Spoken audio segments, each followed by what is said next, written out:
Hello, and welcome to another episode of Armbar Audio. I'm your host, Farley, and next to me is my trusted companion, John Kearns. What's up, everybody? That was loud. Sorry. Today we are going to talk about the NXT, the Dusty Classic bracket, and last night's homecoming episode of AEW Dynamite. We will start off in that order. So, NXT Awards came out last night. Match of the Year, John, called. Yeah. Male Competitor of the Year. Went to Adam Cole, baby. Boom! Female Competitor of the Year, obviously, Shannon Baszler. Rivalry of the Year went to Gargano versus Cole, obviously. Future Star of the Year was TakeOver War Games, which I hold true. I think will win TakeOver of the Year on doing War Games. Most likely. Yeah. Breakout Star of the Year, obviously, Limitless Keith Lee. Now, see, we were torn about that with Keith Lee and Rhea Ripley. I was also torn with Dominik Dijakovic. But I can understand Keith Lee had a great year. He made some great moments. Plus, he had that awesome showing in Survivor Series, but as did Rhea Ripley. Overall Competitor of the Year was Adam Cole, baby. So, the Undisputed Era walks out of the NXT Awards. But the Undisputed Era, they got Tag Team, they got Match of the Year, they got Male Competitor, Overall Competitor. Right. Yeah. Good for the era. Absolutely. It truly was an undisputed 2019. Now, last night, we got the brackets for the Dusty Classic, which culminates with a trophy and a tag team title match, usually. Absolutely.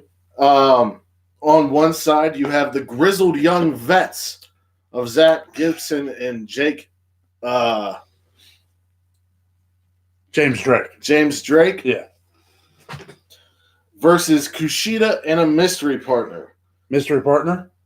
You think it's going to be Boa? That was my first choice. Yeah. I have some names you go over to throw yours. out there. You go over yours, and I'll see if I agree. Okay, look at this list and tell me which ones you don't want me to say. I want you to say all of them. Okay. Yeah. So the two feuding stars as a tag team with Cameron Grimes as Kushida's partner. Yeah. There was also some speculation online that it might be Akira Tozawa and Alex Shelley, of all people, who is in Ring of Honor. But we don't know really. Yes. So Armbar Audio is... And that crowd would pop heavy. So who else you got in mind? Well, some people brought up... I immediately thought of Isaiah Scott. Okay. I could see that. It would make sense because I'm trying to think of people on NXT that aren't really doing anything. But they want to do something. So Kushida, it could elevate somebody to a level that he wants to be at, and that man would be the finest Kona Reeves. I gotta disagree with you there, John. Yeah? Yeah. I don't... Kona Reeves, I think, is doing a stint with NXT UK right now. Is he? Yeah. Huh. But they could always bring him over. Yeah. But I just don't see it. So yeah. Kushida's partner is one of the most interesting. Which Coffey? Mark Coffey and Wolfgang. Because Joe Coffey's going for Walter. Yeah. Against the Undisputed Era. Which obviously is Kyle O'Reilly and Bobby Fish. Then on the other side, we have Imperium of Fabian Eichner and Marcel Bartel against the Forgotten Sons. Then we have an odd pairing, Andrews and Flash Morgan Webster. I have no earthly idea how this isn't Matt Riddle and Keith Lee. Right. It would make sense because they've tag teamed before. They both came from Evolve. They have a long history with each other. It makes me think Pete Dunne just beat Damian Priest and Killian Dane. Yeah. Flash Morgan Webster in the first round. Imperium beating Forgotten Sons, and then with an imploding team of Pete and Matt Riddle, where somewhere in the match against Imperium, one of them turns on each other. On the Armbar Audio Twitter, you may have seen it. I hope you did. I have officially coined the name the Bruiser Bros for the team of Matt Riddle and Pete Dunne. I like it. On the other side, I have Kushida and his mystery partner beating the Grizzled Young Vets and then losing to the Undisputed Era. See, I really want to see Grizzled Young Vets versus Fish and O'Reilly. So I have Grizzled Young Vets. I might have this be a one-off for Kushida and then Cruiserweight title. Good idea. My final is Imperium versus Undisputed Era, and I feel that Imperium will make its full force in the Dusty Classic and beat the Undisputed Era. Yeah, mine. And I have a feeling since the Undisputed Era feud. Well, yeah. Well, okay. Well, here's the thing. I also have Imperium going up against what happened. Nothing happened. Doing that. Keeps doing what? It says your connection's unstable, and then it says reconnecting. Well, that's going to happen. It'll be fine. It should be fine. I hope it's fine. If it's not, we'll figure it out later. Fuck it. Yeah. 4-on-4 Imperium versus Undisputed Era has already been announced for Worlds Collide the day before the Royal Rumble. So it would make sense to have Imperium versus the Undisputed Era in the Dusty Classic finals. That's why I have them in the finals. Nice. Yeah. Okay. So we both agree on the finals. Yeah. Yeah. But you have Grizzled Young Vets going over Kushida. Right. Okay. And his minister partner. Just because I selfishly want to see Grizzled Young Vets versus Fish and O'Reilly. Yes. Because they're two teams that have been together since time on the Indies. And I want to see them clash. So, AEW Homecoming started off with a bang avalanche inverted suplex. Darby with some great mat wrestling and locked a move similar to the Rings of Saturn on Cody. Darby hit a code red off the top for 2. Darby also successfully hit the coffin drop to Cody on the apron. Yes. Which is something he's tried before. Cody then connected with a crossroads but couldn't put Darby away. Cody hits an exposed turnbuckle and hits his already worked on arm. Now, and in Cody's corner, as it was announced, Arn Anderson is now his manager / coach. He's in the Nightmare family now. And as we were watching this, Tully Blanchard is looking for the long-term booking. And I'm not saying this right away. I'm saying long-term booking. It would be really cool if Spears and Cody buried the hatchet and Tully and Arn, the Brainbusters, two of the four horsemen, so used to saying horsewomen though. Yeah. Horsemen guided Cody and Shawn Spears to a tag team title victory down the road. Yeah. I mean, what else can I say? I'm getting goosebumps thinking about it. Right. SCU then cuts a promo and talks about the Dark Order coming for them and calls them spooky perverts. Yeah. They will take everyone out as Sammy Guevara arrives and makes fun of Daniels for being old and losing all the time. Daniels challenges versus Hikaru Shida versus Britt Baker for the AEW Women's title. Next week, the winner will defend that title against Chris Statlander. Rose attacks Rio and Baker before the bell. Shida cuts her off and hits the running knee strike for 2, sending Nyla out of the ring. Rio hits a diving crossbody to Shida to the outside. Britt super kicks Nyla. Nyla hit a great Samoan drop on Britt Baker. Nyla powerbombs Rio onto Baker. Nyla drapes Shida on the rope and jumps off the turnbuckle and knees Shida on the face, then sets up a table and sentons Shida through it. Rio double stomps Nyla on the apron. Rio with 2 double stumps, one off the top to Nyla, but the pin gets broken by Baker. Shida suplexes Baker off the top. Shida then suplexes Rio into a sitting Nyla Rose. Nyla misses a huge swanton bomb. Hikaru Shida with a Michinoku driver to Nyla, which was outstanding. For 2, Baker hits a super kick and tries to lock in the lockjaw on Hikaru Shida, but Rio rolls up Baker for the win. Afterwards, Nyla splashes Rio through a table. Next week, it's Rio versus Chris Statlander. John. Fantastic. None of what made this match awesome had anything to do with Rio. Nyla Rose's power and strength and viciousness was shown off real well. Hikaru Shida's uber athleticism and dodging and whatnot. Baker was kind of there just to break up pins and stuff. At least it felt like that to me. And Riho, here's with Riho. I'm on the fence. She's cute. She's marketable. I have never seen you do anything else. She hit a meteor in the corner. Knees. Yeah. Knees, stomps. I don't know. So then we get to Joey Janela is being interviewed about beating Shawn Spears and what's next for him. But shortly into it, Penelope Ford, his ex-girlfriend in real life, low blows him, then walks away with her new boyfriend in real life, Superbad Kip Sabian. We got a Dark Order video package. Evil Uno was addressing an Exalted One and said that the mission was done. Who may that be, John? Well, I think it is the perfect way to bring in. I pointed at it. The villain. The villain. Marty Scurll. I think that's Marty. And it would be pretty sick to see that they were working for him.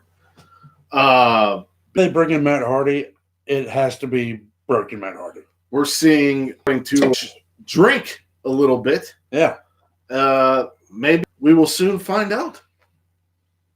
Or maybe not so soon. Who knows? There's a lot going on. I think we're going to find out who the Exalted One is at Revolution. Exalted, yeah. Then John Moxley versus Trent. Trent hit double knees into Moxley. Moxley suplexes Trent outside onto the rope. Moxley hit an Ishii-like sliding lariat. Trent gets thrown into the barricade, but comes back with a spear to Moxley. Trent with a tope con hilo to Moxley. Tornado DDT by Trent for 2. Moxley rockets, but this distracts him enough as he turns back around and gets hit with a running knee strike, then a pile driver for 2 by Trent. This was Trent's best showing in AEW. Absolutely. Sammy G comes down to talk to Moxley, but Moxley grabs the chair. Jericho shows up on screen and offers up 49% of Inner Circle LLC, an executive vice president of Inner Circle. Cool, sexiest car I've ever seen. It's vanity plate. Even. Yes. Then, as Sammy G was in the ring, he was using cards. It went to picture in picture. It was hilarious. They brought back the cue card thing from last week. Yeah. So then we got Dustin versus Sammy G. Dustin shows up behind Sammy G and hits a huge lariat. Dustin hits a senton off the apron.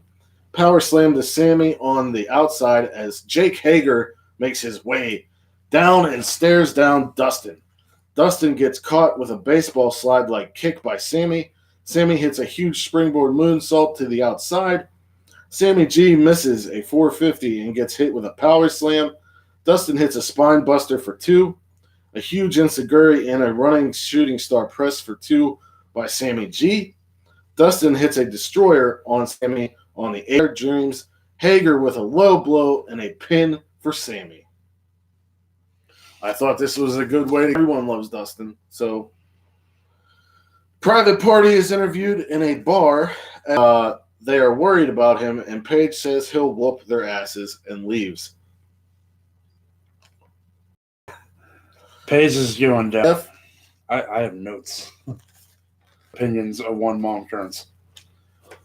MJF announces his stipulations for Cody Rhodes.